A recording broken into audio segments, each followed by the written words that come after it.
猎物，却是没能杀人的寒风。老师，对不住了，这次也连累您了。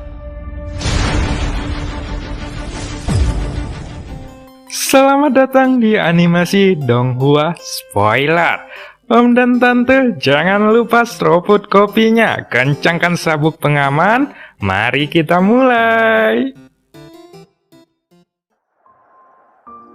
Pada awal episode diceritakan, Xiaoyan berlatih di pagoda emas untuk memahami serangan dari Dewi Perang atau Valkyrie bersayap hitam.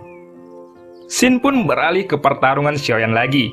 Ini penguasa barat Xiaoyan sedang menghadapi serangan dari Dewi Perang bersayap hitam. Meskipun tidak terlihat bahwa Xiaoyan memiliki keuntungan, lelaki tua itu bisa melihat bahwa ketika Xiaoyan sedang berhadapan dengan serangan Dewi Perang itu, dia tidak kewalahan sama sekali, yang mana membuat lelaki tua itu menjadi kagum. Selain itu, Dewi Perang bersayap hitam itu memiliki 10.000 variasi serangan, dan tampaknya kini Xiaoyan sangat akrab dengan semua serangan itu. Arah kekuatan dan bahkan tujuan dari serangan Dewi Perang itu dipegang erat oleh Xiaoyan, seolah-olah dia telah sepenuhnya memahami semua serangan yang dimilikinya. Seni bela diri rahasia Dewi Perang bersayap hitam itu adalah gaya pembunuh dewa bersayap hitam ke-13 dan juga dikombinasikan dengan bela diri sayap hitam yang ditempah oleh teknologi kuno. Jadi, dia mahir dalam serangan maupun pertahanan. Wah, sepertinya dia tidak akan bisa mengalahkannya, kecuali Dewi Perang Hitam itu mengaku kalah, ucap lelaki tua itu. Mata lelaki tua itu sedikit menyipit. Dia melihat Xiaoyan yang mampu mengatasi serangan Dewi Perang itu dan kekaguman masih terlintas di wajahnya. Hanya butuh 3 tahun bagi Dewi Perang bersayap hitam untuk membunuh para dewa ke tingkat seperti ini. Kemampuan pemahaman yang mengerikan diperlukan untuk mencapai tingkat seperti ini. Tidak hanya untuk dapat melakukan tanpa melihat, tapi juga untuk memahami arti dan tujuan dari teknik tersebut. Adapun Xiaoyan setelah menahan serangan seperti hujan yang dilancarkan oleh Dewi Perang bersayap hitam, matanya berangsur-angsur menyipit. Setelah 1800 putaran, kamu menjadi lambat. Ini adalah kelemahan yang bisa mengalahkanmu, ucap Xiaoyan. Kemudian, Xiaoyan mengangkat tangannya dan sidik jarinya segera berubah. Teknik domain bayan, ucap Xiaoyan. Xiaoyan berteriak dengan marah dan sepertinya ia sedang menemukan kelemahan dari Dewi Perang itu. Bahkan ketika Xiaoyan berteriak keras, cahaya putih segera menyelimuti seluruh lingkungan. Dan kemudian cahaya putih itu berubah menjadi bola putih yang mana Xiaoyan ada di dalamnya. Sementara itu pada gambar yang ada di depan lelaki tua itu, pertempuran Xiaoyan juga berubah menjadi hamparan putih yang luas. Dan tidak mungkin untuk melihat situasi pertempuran dengan jelas. Aku tidak menyangka dia juga memiliki inti api. Dan juga dia sepertinya sudah mengembangkan harta itu ke tingkat yang lebih baik, ucap lelaki tua itu sambil menganggukkan kepalanya. Tapi jika kamu ingin mengalahkan Dewi Perang bersayap hitam itu, kurasa kamu tidak akan memiliki kesempatan, ucap lelaki tua itu sambil membelai dagunya. Pada saat ini di pertempuran, Xiaoyan seluruh api putih menyapu dan kegelapan di sekitarnya tampak sudah menghilang. Beberapa saat kemudian, muncullah seseorang yang berdiri di dalam api putih itu, dan sosok itu adalah Xiaoyan.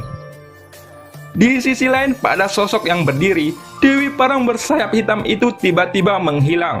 Tetapi helmnya muncul di tangan Xiaoyan, yang mana ada nektar dewa tertinggi di helmnya ini. Helmnya terlihat besar, tapi sebenarnya itu sangat ringan. Dan setelah Xiaoyan mengalahkan Dewi Perang yang bersayap hitam, helm itu menghilang bersama Bayan. Dan pada akhirnya hanya ada satu helm dan sayap hitam yang mengembun seukuran telapak tangan di telapak tangan Xiaoyan. Kedua benda ini terasa sangat dingin dan teksturnya sangat nyaman. Hah? Apakah aku sudah menang? Gumam Xiaoyan. Tetapi sebenarnya saat ini Xiaoyan tidak membunuh Dewi Perang bersayap hitam itu. Penguasa baratnya hanya menghantam dada, jadi itu tidak pasti akan membunuhnya. Namun ketika penguasa barat Xiaoyan menyentuh dadanya, setelah berapa saat, sosok Dewi Perang itu langsung berubah menjadi gelembung dan menghilang seperti yang dibunuh Xiaoyan sebelumnya. Xiaoyan tidak tahu bahwa di ujung yang jauh di mana puncak gunung berada, Dewi Perang bersayap hitam itu muncul lagi, tetapi matanya tertutup dan tidak ada jejak kehidupan di dalamnya. Pada saat ini, sosok Dewi Perang hitam yang ada di puncak gunung memancarkan cahaya dari matanya. Wah, anak ini benar-benar mengalahkannya. Ini luar biasa, ucap Sang Peng yang terkejut. Ini adalah kedua kalinya aku menguburmu, dan aku bahkan tidak ingat kapan pertama kalinya aku menguburmu, ucap Sang Peng kembali. Kemudian, Sang Peng menguburkan mayat Dewi Perang bersayap hitam itu. Tampaknya keberadaan apapun di dunia ini masih ada. Selama mereka mati dalam pertempuran, mereka akan muncul di tempat ini. Dan mungkin setelah bertahun-tahun berlalu, mereka akan bisa pulih dari gunung itu. Kini kemenangan Xiaoyan datang secara tiba-tiba, namun kemenangannya tetaplah kemenangan. Ini karena Xiaoyan bahkan mendapatkan helm Dewi Perang yang bersayap hitam dan juga sayapnya. Kemudian setelah Xiaoyan melepaskan nektar dewa tertinggi dari helmnya, helmnya itu tiba-tiba menghilang, dan pada akhirnya hanya sayap Dewi Perang yang masih tersisa. Kini, satu tangan Xiaoyan memegang sayap Dewi Perang, yang mana itu terasa sedingin es saat disentuh. Dan tangan lainnya memegang nektar dewa tertinggi yang memancarkan fluktuasi kekuatan yang misterius. Keduanya adalah sesuatu yang sangat berharga bagi Xiaoyan. Dia membutuhkan waktu 3 tahun untuk mengembangkan metode serangan dari Dewi Perang bersayap hitam. Tetapi itu hanya bisa digunakan bersama dengan sayap Valkyrie atau Dewi Perang yang tidak pernah diharapkan oleh Xiaoyan, bahwa dia akhirnya bisa mendapatkan sayap Valkyrie itu. Jika dia bisa menggunakan sayap Valkyrie ini, maka Xiaoyan akan bisa melepaskan serangan mengerikan yang sebelumnya digunakan oleh Valkyrie bersayap hitam. Namun Xiaoyan masih memilih untuk meningkatkan kekuatannya terlebih dahulu. Ketika dia mengambil nektar dewa tertinggi dari helm Valkyrie bersayap hitam, dan ketika dia memegang di tangannya, dia langsung merasakan perbedaan antara nektar ini dan nektar yang dia dapatkan dari puncak gunung. Meskipun hanya ada satu, namun kekuatan misterius yang terkandung di dalamnya, nektar ini berpuluh-puluh kali lipat dari nektar sebelumnya. Xiaoyan pun langsung duduk bersila dan menyingkirkan sayap Valkyrie di tangannya. Lalu, ia mengangkat tangannya dan menelan nektar dewa tertinggi itu. Kemudian, ketika Xiaoyan menutup matanya secara perlahan, kekuatan misterius yang tak tertandingi meletus di tubuhnya. Pada saat ini target Xiaoyan adalah untuk menerobos ke tingkat Dewa Bintang 8. Xiaoyan yang sumber energinya telah mencapai 90 juta bintang, berbeda 10 juta untuk menerobos ke Dewa Bintang 8. Tapi, tentu saja terobosan di tingkat tinggi pasti tidak sesederhana yang terlihat. Namun setelah 3 tahun bertarung dengan Valkyrie bersayap hitam, sumber energi yang terburu nafsu hanya dapat distabilkan melalui pertempuran terus-menerus. Faktanya, setelah sekitar 10 pertempuran dengan Valkyrie, sumber energi Xiaoyan telah stabil. Ini karena konsumsinya dalam medan pertempuran besar juga merupakan jenis kultivasi itu sendiri. Hanya dengan cara ini ketika kesempatan datang, Xiaoyan bisa menangkap lebih banyak peluang untuk melakukan terobosan. Meskipun butuh beberapa tahun untuk bertarung melawan Valkyrie bersayap hitam, itu adalah tahun pertempuran yang memungkinkan Xiaoyan untuk menerobos Dewa Bintang 8. Pada saat ini, ketika setetes nektar dewa meletus di tubuhnya, Xiaoyan merasakan kekuatan misterius yang sangat kuat mengalir ke lautan energinya. Dan bintang-bintangnya tidak lagi terbentuk satu persatu. Energi bintang yang luas itu berputar di tubuh Xiaoyan. Jumlah bintangnya pun langsung meroket, dan kecepatan pengumpulannya sedikit stagnan. Tampaknya kekuatan misterius ini seperti pembatas yang akan mengefisienkan energi bintang di tubuh Xiaoyan. Kini, bintang-bintang dengan cepat terbentuk, dan nilai 90 juta bintang telah mulai naik dengan cepat, dan tampaknya sudah dekat dengan angka 100 juta sumber energi. Xiaoyan duduk bersila di langit yang redup ini. Melalui cahaya di mana dantiannya berada, Xiaoyan seolah-olah bisa melihat langit berbintang, terbentuk dengan bintang-bintang yang bersinar terang di dalamnya. 100 juta sumber energi, gumam Xiaoyan. Xiaoyan bergumam di dalam hatinya, mencapai 100 juta sumber energi adalah ambang batas untuk Xiaoyan. Tapi sekarang dia akhirnya menembus batasnya ini dan sumber energi dewanya melebihi 100 juta pada saat ini. Xiaoyan bergumam di dalam hatinya, mencapai 100 juta sumber energi adalah ambang batas untuk Xiaoyan. Tapi sekarang dia akhirnya menembus batasnya ini dan sumber energi dewanya melebihi 100 juta. Pada saat inilah malapetaka dewa dari Dewa Bintang 8 akan terjadi pada Xiaoyan. Bahkan jika dia meninggalkan dunia Sensei, petaka dewa pasti akan datang. Tetapi Xiaoyan khawatir sebelumnya karena dia takut tidak ada petaka dewa setelah dia datang ke dunia Xuanyin. Di dalam petaka dewa ini, gambaran Xiaoyan sangat nyata, bahkan itu lebih nyata daripada ilusi, seolah-olah semua orang dan monster yang dia bunuh terlihat sangat nyata. Xiaoyan ingin tahu lebih banyak tentang medan perang kuno. Dia juga ingin tahu tentang banyak situasi setelah inflasi dunia, sehingga ia bisa menangani inflasi dari dunia Taishu dengan lebih baik dan waktu yang sesingkat-singkatnya. Ini karena setelah memasuki medan perang kuno untuk pertama kalinya, Xiaoyan hanya mengerti sedikit tentang perang kuno. Ketika dunia diserang, semua orang adalah bagian dari perang. Kemenangan bukanlah sesuatu yang dapat dicapai atau dibalikan oleh satu orang.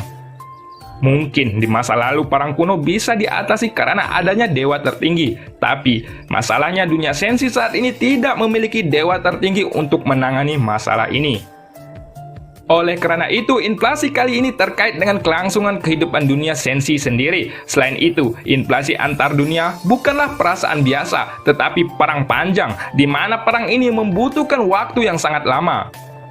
Bagaimanapun juga ini adalah dunia yang besar. Tidak peduli seberapa kuatnya dunia Taishu, mereka tidak akan bisa menghancurkan dunia Sensei dengan waktu yang singkat. Kekuatan dunia, jika diringkas bersama, yaitu juga akan menjadi api bintang dari dunia itu. Di sisi lain, pada saat sumber energinya menembus 100 juta bintang, Xiaoyan hanya merasakan bahwa ada kekuatan hisap yang menarik jiwanya, sehingga pikirannya menjadi sedikit pusing. Segera, suara yang tak dikenal dan mendesak datang dari telinga Xiaoyan. "Hei, bangunlah. Apa yang kamu lakukan dalam keadaan linglung?" ucap suara itu. Mendengar suara itu, kegelapan di mata Xiaoyan langsung menghilang, dan ketika dia melihat gambar di depannya, pupil matanya tiba-tiba menyusut. Ternyata, pada saat ini dia ditangguhkan di dalam kehampaan, dan ketika menoleh, ia melihat beberapa sosok yang sepertinya dikenal oleh dewa tertinggi. "Hah? Shigo?" ucap Xiaoyan. Xiaoyan bergumam dalam hatinya, tetapi dia tidak menyangka bahwa ingatan ini tampaknya kelanjutan dari petaka dewa sebelumnya. "Semuanya, bersiap! Kita harus menerobos!" ucap Shigo yang sepertinya terburu-buru. Pada saat ini, Shigo berkata dengan suara yang dalam, dan ketika mata Xiaoyan beralih ke seliling, ternyata mereka berada dalam kehampaan, yang mana dikelilingi oleh ribuan monster. "Ayo kita pergi!" ucap Shigo. Shigo berteriak dan beberapa orang segera bergegas ke arah yang sama. Hanya Xiaoyan yang mengikuti mereka setelah tertinggal. Di sisi yang lain, terlihat ada ribuan monster aneh yang meraung dan melesat ke arah orang-orang itu. Setelah itu terlihat cahaya dingin berwarna darah dari ujung yang jauh yang melesat ke arah kerumunan. Ledakan pun langsung terjadi, dan dengan ledakan ini formasi kerumunan langsung digolehkan. "Ah, sialan!" ucap Shigo dengan kesal. Shigo tidak bisa menahan diri untuk tidak menggerutu. Jelas, mereka disergap oleh kawanan monster yang begitu banyak. Dan selain itu, ada juga 3 monster yang berada di tingkat Raja Cahaya. "Aku khawatir kita akan berakhir kali ini. Semuanya, dengarkan perintah aku. Aku membantu kalian untuk keluar dari sini," ucap Shigo. Shigo menggertakkan gigi peraknya dan wajahnya dipenuhi dengan tekad yang membara. Setelah itu, aura di tubuhnya langsung menjadi gelisah, dan Xiaoyan segera mengerti ketika melihat adegan ini, kemungkinan Shigo ingin meledakkan tubuhnya dan berkorban untuk kehidupan semua orang. Kini mereka menghadapi ribuan monster ditambah dengan 3 monster tingkat raja. Jadi dalam hal ini bahkan jika mereka bisa bertarung, mereka akan dimakan sampai mati pada akhirnya.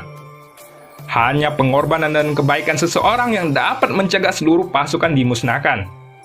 Hanya saja sebelum suara Shigo jatuh, sosok Xiaoyan sudah bergegas keluar dan tampaknya dia tidak memiliki rasa takut di hadapan ribuan monster yang sedang meraung itu. Sebaliknya, kilatan kebahagiaan malah muncul di wajahnya.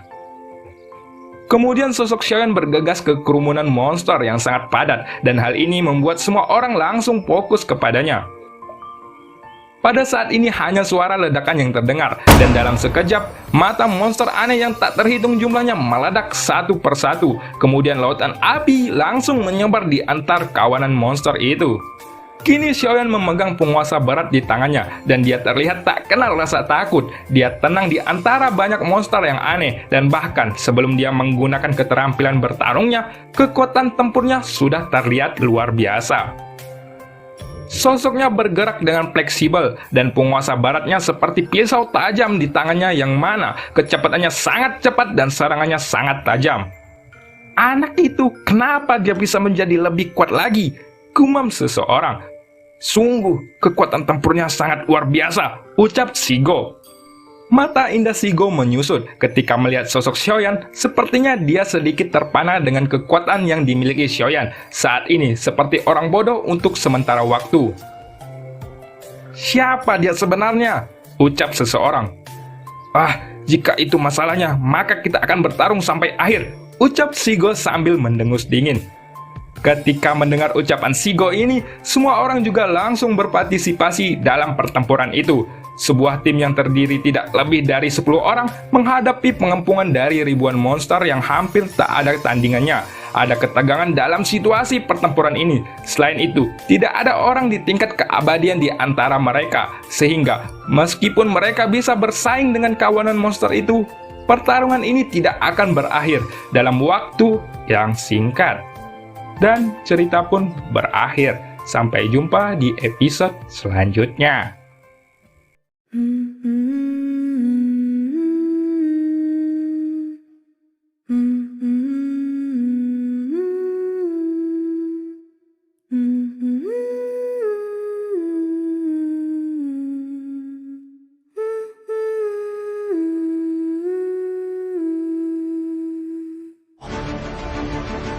一旦被他们锁定了位置，我们俩都会性命堪忧。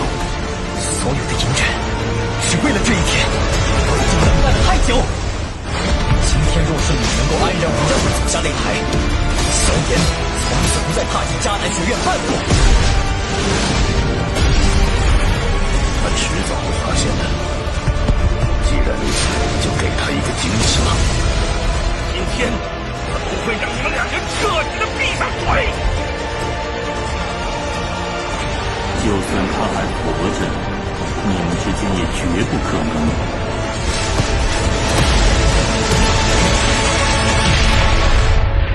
加玛帝国云岚宗，我萧炎回来了。